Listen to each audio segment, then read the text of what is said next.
Hey friends, welcome back. My name is Anna and this is Tales from the Craft Room. I am working on making some scrappy granny squares to donate to the local crochet group who has been helping me with the preemie hats that I am going to be donating later this year.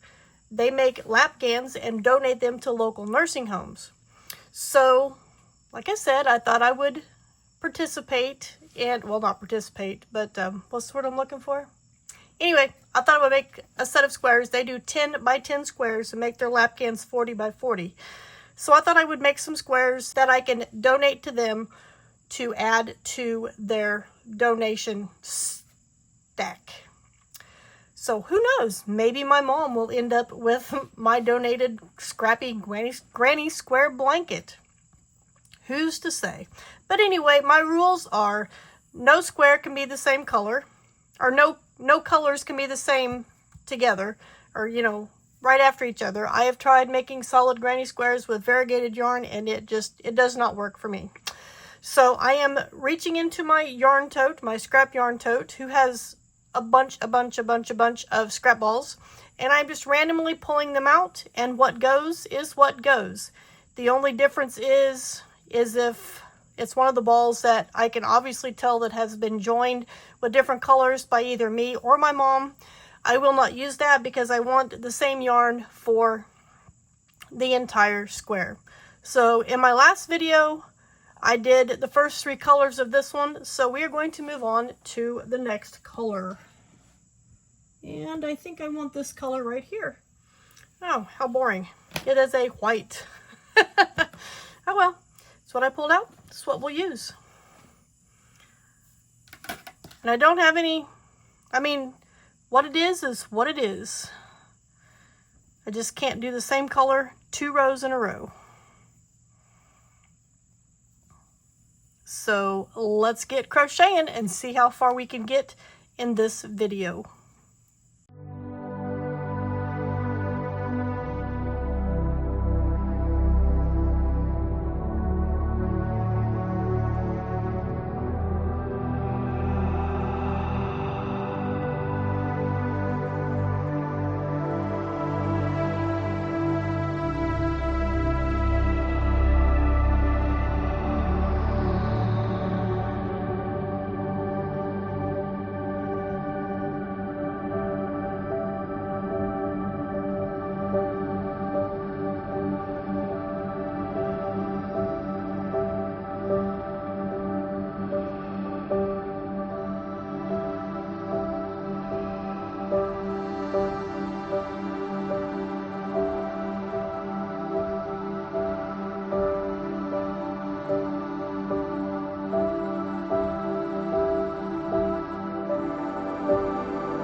you.